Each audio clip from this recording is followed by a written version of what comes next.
구약과 신약, 즉 성경 전체를 아우르고 관통하는 큰 주제가 몇 가지 있습니다.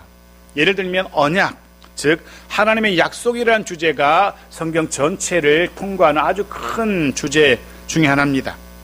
또 하나님의 나라라는 주제도 큰 주제 가운데 하나입니다. 물론 구원이라는 주제는 그 중에 가장 큰 주제 중 하나일 겁니다. 구원. 더불어서 구원이라는 주제만큼이나 큰 주제 중 하나가 죄라는 주제입니다. 죄는 심각한 결과를 가져오는 아주 심각한 문제거리입니다. 그래서 죄는 결코 가볍게 다루어져서는 안 되죠. 그 영향력이 아주 넓고 오래 지속되기 때문입니다.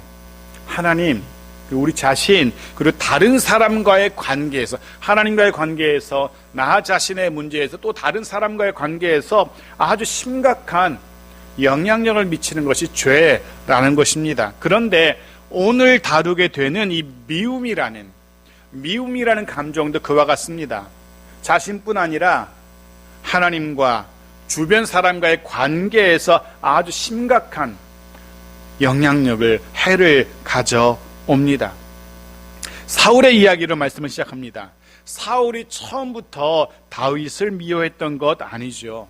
오히려 처음에는 누구보다 다윗을 아끼고 사랑했습니다. 자신의 딸을 내어줄 정도로 다윗을 아꼈습니다. 사랑했습니다. 하지만 지난주 말씀에서 확인했듯이 다윗을 향한 질투라는 감정이 생겨나기 시작하면서 결국 그 고삐가 풀린 질투라는 감정은 눈덩이가 불어나듯이 커져서 곧 살인적인 미움으로까지 돌변하게 되죠. 미움이 가져오는 최악의 결과는 바로 거꾸로 미워하는 자기 자신이 다른 사람의 사랑으로부터, 결국 하나님의 사랑으로부터 스스로가 떨어져 나간다는 겁니다. 잠언 10장 12절을 보겠습니다. 잠언 10장 12절 같이 읽죠. 시작. 미움은 다툼을 일으켜도 사랑은 모든 허물을 가리느니라. 네, 미움의 결국은 다툼, 또 갈등, 그리고 분리입니다.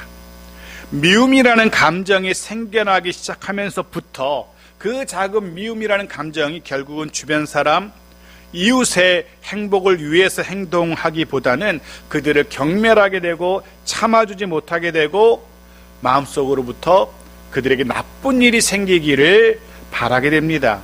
결국은 크고 작은 갈등이 생기게 되고요. 그 갈등은 다툼으로 이어지게 되고요. 그 다툼은 결국 그들과 분리되는 그런 결과를 낳게 되죠. 심지어는 그들과 이웃들과만 분리되고 멀어지는 것이 아니라 하나님과도 그 틈이 벌어지게 되고 하나님과도 멀어지게 됩니다. 먼저 기억하고 넘어가야 될 것이 있습니다. 우리가 다른 사람을 내 마음에 들지 않는 사람이라 할지라도 도무지 용납되지 않는 말과 행동을 서슴지 않는 그런 사람이라 할지라도 그들을 사랑할 수 있는 것은, 또 사랑해야 하는 것은 우리 같은 사람도, 우리가 찬양으로 고백드린 것처럼 그렇게 단점 많고 결함 많은 우리 같은 사람도 사랑하여 주신, 그것도 엄청나게 제한 없이 사랑하여 주신 하나님의 사랑 때문입니다. 하나님께서는 우리의 연약함에도 불구하고, 우리의 어리석음, 우리의 고집스러움에도 불구하고, 우리의 죄악에도 불구하고 우리를 이처럼 사랑하시는데, 그런 사랑을 받은 우리가 우리 주변을 향해서 자그마한 사랑도 베풀지 못하는 것, 그래서는 안 된다는 거죠. 그럼에도 불구하고 많은 사람들이, 심지어 그리스도인들까지도 누군가를 향한 미움의 감정에서 쉽게 헤어나오지 못합니다. 물론 자신의 그 미움이란 감정이 좋지 않은 감정이라는 것을 알기 때문에 자신의 마음속에서 생겨나고 자기의 마음속을 채우고 있는 그 미움이라는 그 감정, 악하고 추한 감정을 드러내지 않으려고 하죠. 여러 방법을 동원합니다. 괜시리 친한 척, 더 친한 척하기도 하고, 때로는 무관심한 척도 하면서 그를 향한 미움의 감정을 숨기려고 했습니다. 하지만 그럼에도 불구하고 결국은 그 미움이란 감정, 그 뾰족한 미움이란 감정은 결국 숨겨지지 않고요, 가려지지 않습니다. 결국은 그 모습을 드러내고 말죠. 그 뾰족함을 드러내고야 맙니다. 오늘 본문에 등장하는 말씀에서도 그 미움의 감정을 우리가 확인하게 되어집니다. 우리가 알고 있는 것처럼 이 본문은 사울과 다윗의 이야기를 배경으로 하고 있습니다. 사울은 다윗을 죽이기 위해서 끊임없이 다윗을 쫓아다닙니다. 그래서 다윗은 결국 저 예루살렘 북동쪽에 있는 놉이라는 곳까지 도망하게 되고요, 그곳의 제사장 아히멜렉에게 도움을 청합니다. 불행하게도 하필 사울 왕의 신하가 바로 그곳에 그 시간에 있었습니다. 사무엘상 21장 7절 말씀을, 그 배경을 잠깐 살펴보겠습니다. 보십시다. 사무엘상 21장 7절 같이 읽죠. 시작. 그날에 사울의 신하 한 사람이 여호와 앞에 머물러 있었는데 그는 도액이라 이름하는 에돔 사람이요 사울의 목자장이었더라. 다윗이 사울의 추격을 피해서 저 북동쪽까지 도망했는데 하필이면 그곳에 그 시간에 사울의 신하 도액이라는 사람이 그곳에 있었습니다. 도액은 한눈에 다윗을 알아봅니다. 그리고 사울에게 다윗이 여기까지 도망해 있습니다, 제사장 아히멜렉이 다윗을 도와서 여기 숨겨주었습니다 라는 소식을 사울 왕에게 알립니다. 본문에 오늘 읽었던 시편 52편의 본문은 도액에 의해서, 그 사울의 신하 도액에 의해서 자신의 은신처가, 자신의 위치가 탄로나게 된 이후에 자신의 감정과 자신의 생각을 표현한 다윗의 시입니다. 우리가 읽지 않았지만 52편의 그 표제, 앞 제목, 부제가 무엇인지 보십시오. 이렇게 되어 있습니다. 다윗의 마스길이라고 하면서 인도자를 따라 부르는 노래. 그 다음에 같이 읽어볼까요? 넘겨주세요. 같이 읽죠. 시작. 에돔인 도액이 사울에게 이르러 다윗이 아히멜렉의 집에 왔다고 그에게 말하던 때에. 그렇습니다. 시편 52편은 이런 배경하에서 고백되어지는 다윗의 시입니다. 에돔 사람인 도액, 동시에 사울의 신하였던 도액이 다윗이 그곳 아히멜렉의 집에 이르렀고 거기서 도움을 얻었다라는 소식을 사울에게 일렀던 그때. 근데 사실 그때 그곳에 있는 사울의 신하 도액을 다윗이 발견하자마자 다윗이 이 도액을 죽였더라면 일은 아주 간단했을 겁니다. 아주 간단했을 겁니다. 아니, 도액 자신도 그곳에서 갑작스럽게 다윗을 마주하게 되었을 때 어떻게 생각했을까요? 아, 이제 난 죽었구나. 자신은 다윗과 원수지간인 사울의 신하였습니다. 그런데 그곳에서 지금 사울이 죽이려는 다윗을 만난 겁니다. 당연히 도액도 다윗에 의해서 아, 이젠 여기서 죽게 되었구나 라고 죽음을 짐작했을 겁니다. 하필 여기서 다윗을 만나다니, 정말 재수없게 왜 여기서 다윗을 만났을까? 다윗 손에 죽겠구나. 아마 그렇게 생각했을 겁니다. 그게 당연한, 이 상황은 다윗이 도액을 죽여야만 당연한 그런 상황인 겁니다. 만일에 도액을 그냥 두면은 이 도액이 어떤 짓을 할지도 모르고 사울 왕에게 분명히 이를 겁니다. 그럼 다윗도 위태로워집니다. 다윗뿐 아니라 다윗을 따르는 모든 공동체 자체가 다 위험해질 겁니다. 당연히 누구라도 도액을 죽여야 됩니다. 그럼 다윗 자신의 위치가 사울에게 알려지지도 않았을 겁니다. 그럼 이후에 자신을 도와준, 그 선한 마음으로 자신을 도와준 제사장들이 사울에게 몰살당하는 그런 처참한 일도 일어나지 않았을 겁니다. 그런데 다윗은 도액을 죽이지 않습니다. 어쩌면 설마라는 그런 가벼운 마음이었을지도 모르겠습니다. 차마 도액이라는 사람을 죽일 수 없었을지도 모릅니다. 다윗의 성품상. 하지만 도액은 다윗의 그런 기대를 저버립니다. 자신을 죽이지 않고 살려준 다윗의 은혜를 헌신짝처럼 버린 겁니다. 우린 조금 전 이 시편 52편 전부를 읽었습니다. 읽으시면서 이 시편의 전체적인 느낌이 어땠는지, 여러분 어떤 감정이 드셨는지 모르겠습니다. 예를 들면 기쁨, 평안, 이런 감정이 느껴지셨는지, 아니면 배신감, 분노, 이런 감정이 느껴지셨는지. 우리 눈에 들어오는 표현들은 이런 거였습니다. 포악, 간사, 거짓, 이런 단어들이 동원되고 있습니다. 네, 다윗의 배신감과 다윗의 분노의 감정이 고스란히 드러나고 있습니다. 또 구체적으로 봅시다. 1편 1절입니다. 시편 52편 1절 같이 읽죠. 시작. 포악한 자여, 내가 어찌하여 악한 계획을 스스로 자랑하는가? 하나님은 인자하심은 항상 있도다. 하나님의 인자하심 항상 있도다. 네, 포악한 자, 악한 계획을 스스로 자랑하는 자가 등장합니다. 누구를 말하는 걸까요? 가장 먼저 떠오르는 사람, 도액일 겁니다.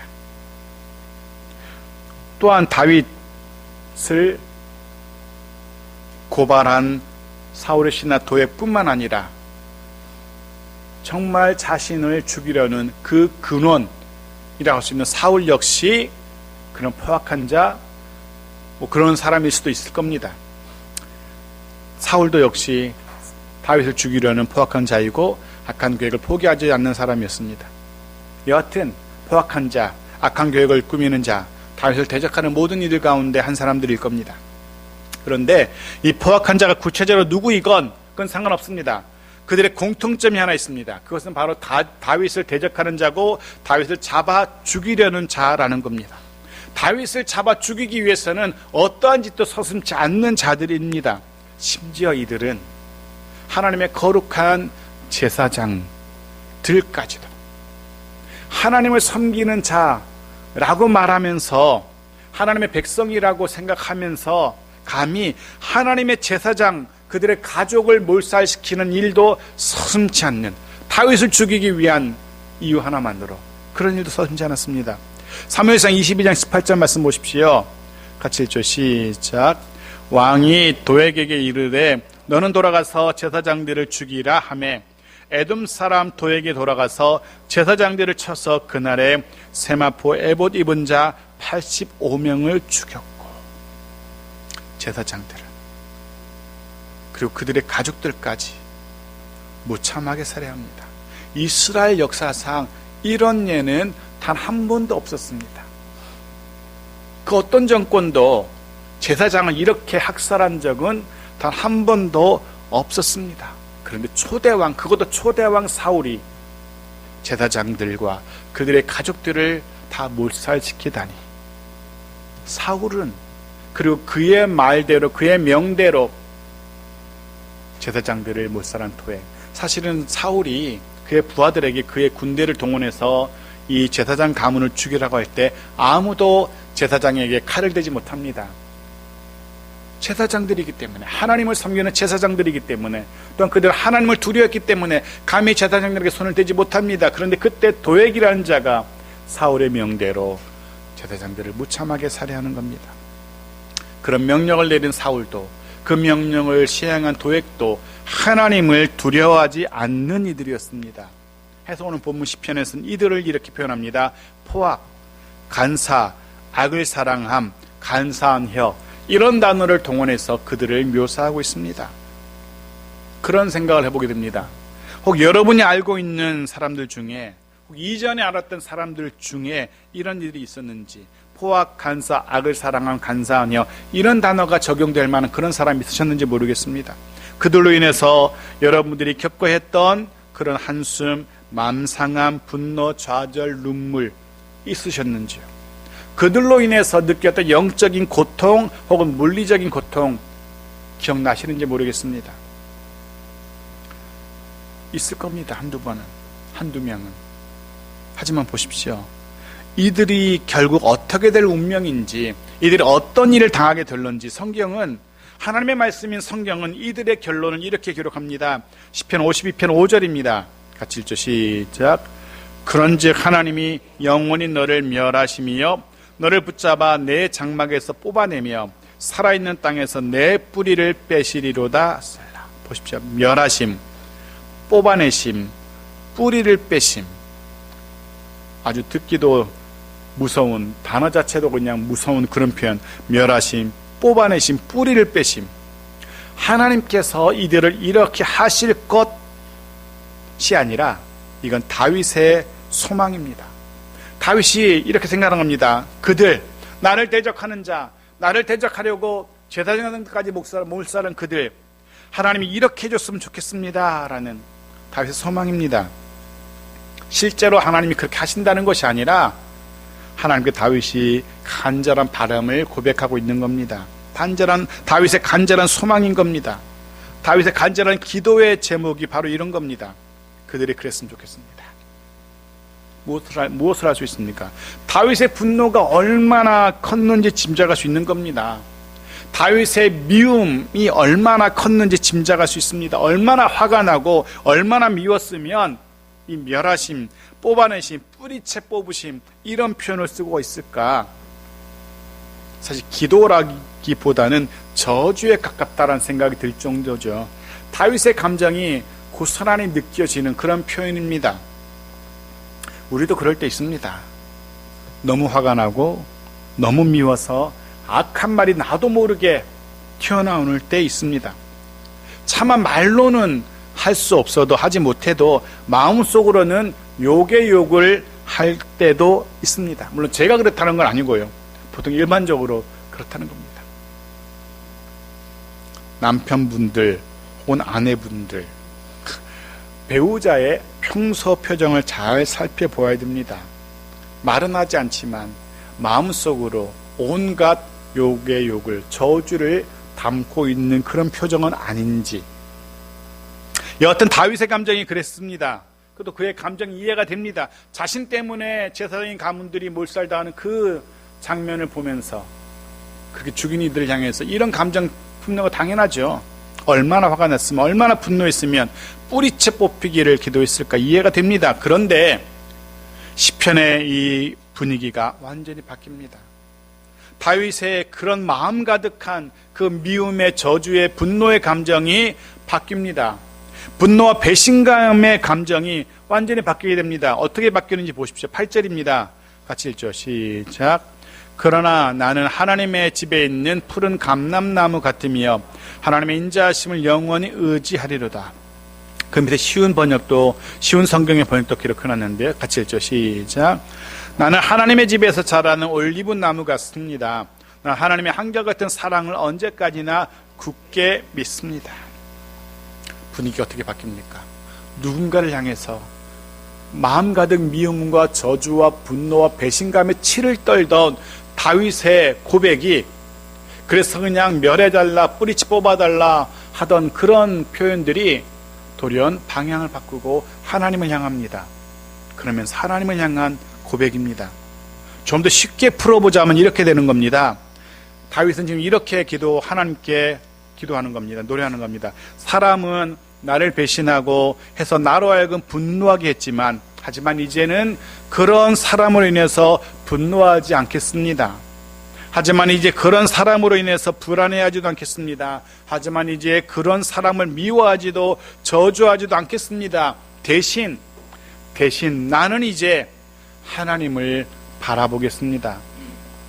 그들 향해서 미워하고 저주하고 분노하는 대신 나는 이제 하나님을 바라보며 하나님의 인자하심을 의지하겠습니다. 그들을 바라보며 그들의 행위에 분노하고 그들의 추악한 죄에 저주하며 미워하기보다는 나는 이제 하나님을 바라보면서 하나님만 의지하겠습니다. 다윗의 고백이고 다윗의 기도고 다윗의 다짐인 겁니다. 다윗은 이제 서서히 자신의 감정을 다스리기 시작합니다. 배신감, 분노, 미움으로 가득했던 그 미움이라는 파괴적인 그 마음의 감정 속으로 점점 깊이 빨려 들어가던 자신의 마음을 추스리기 시작한 겁니다. 그의 심령이 바뀌기 시작합니다. 그리고 조금 전에 읽었던 이 8절에서는 다윗이 자신의 미래를 어떻게 기대하는지도 드러나고 있습니다. 다윗은 자신의 미래를 이렇게 기대합니다. 푸른 감람나무와 같기를 기대합니다. 무성하게 잘 자라는 감람나무와 같은 자신의 미래를 기대하며 확신하고 있는 겁니다. 다윗은 자신을 그렇게, 자신의 마음을 그렇게, 자신의 인생을 그렇게 무성하게 하실 한결같은 하나님의 사랑을 기대하고 확신하고 있는 겁니다.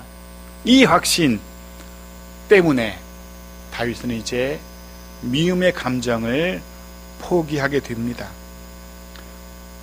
그 확신 때문에 이제는 그 미움의 감정으로 인해서 자신의 삶이, 자신의 마음이, 자신의 인생이 메마르게 되는 것, 황폐하게 되는 것, 그렇게 내버려두지 않겠다라고 결단하고 있습니다. 푸른 감람나무처럼 되기를 소원합니다. 미움이라는 감정 때문에 자신의 마음밭이 황폐하게 되도록 내버려두지 않겠다는 겁니다. 사랑하는 성도 여러분, 주변의 이유로, 환경의 이유로, 누구누구 때문에 내 감정이, 내 마음이, 내 삶이 메마르게 되도록, 황폐하게 되도록 그냥 내버려 두지 마십시오. 내 마음밭 잘 가꾸어야 됩니다. 중요한 것, 정말 중요한 것은 더 이상 다윗의 마음속에는 자신의 원수를 향한 미움의 감정이 남지 않게 되었다는 겁니다.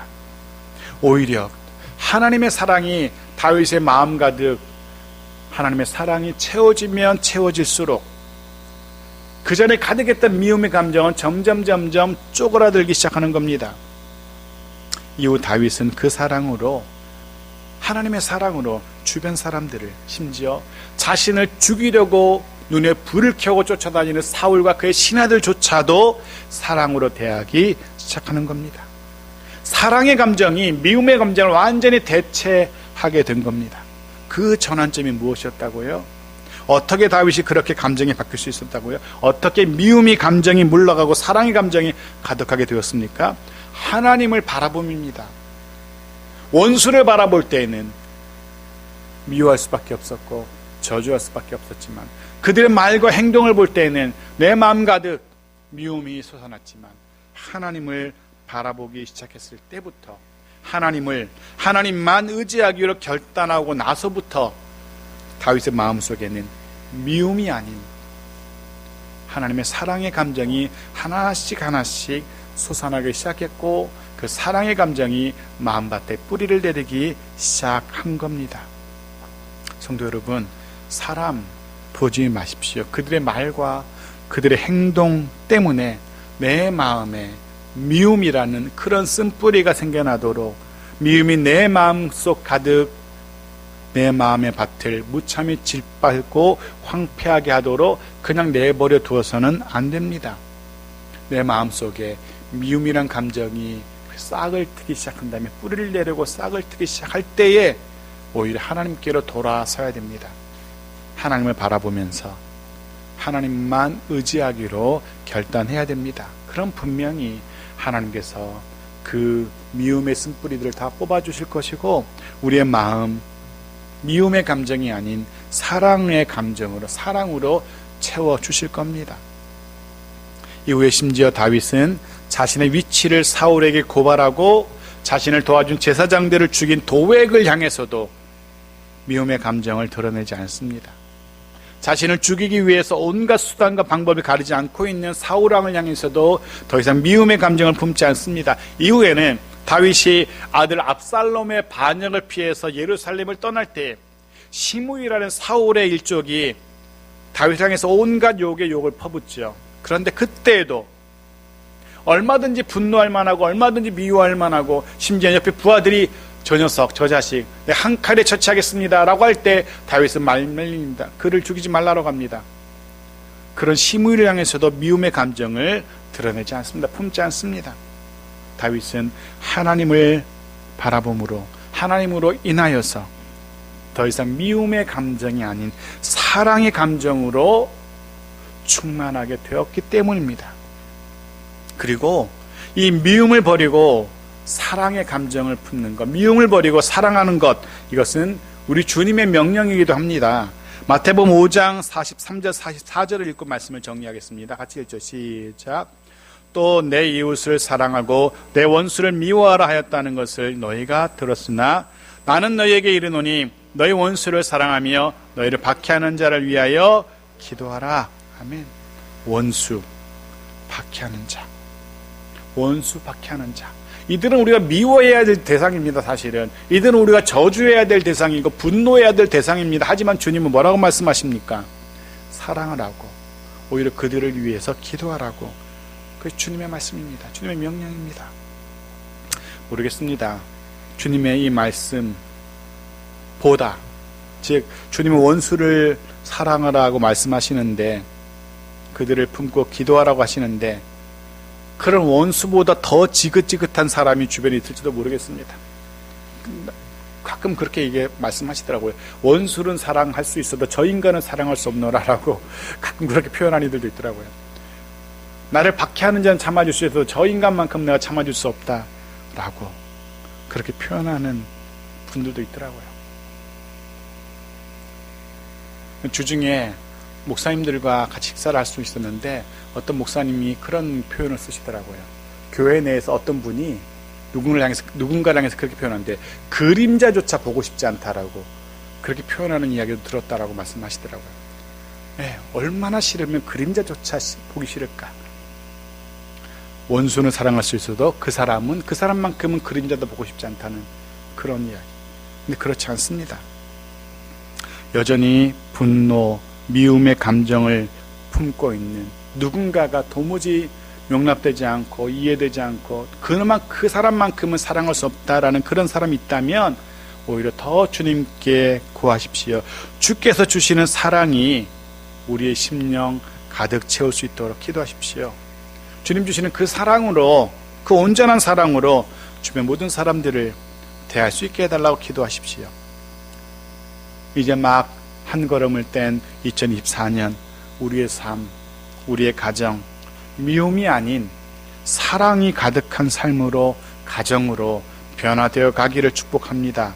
미움이 변화해서 사랑으로 채워지는 저와 여러분 우리의 삶의 길을 간절히 소원하며 축복합니다. 미움이 변하여 사랑으로 가득 채워지는 우리들의 따뜻하고도 복된 가정의 길을 주의 이름으로 축복합니다.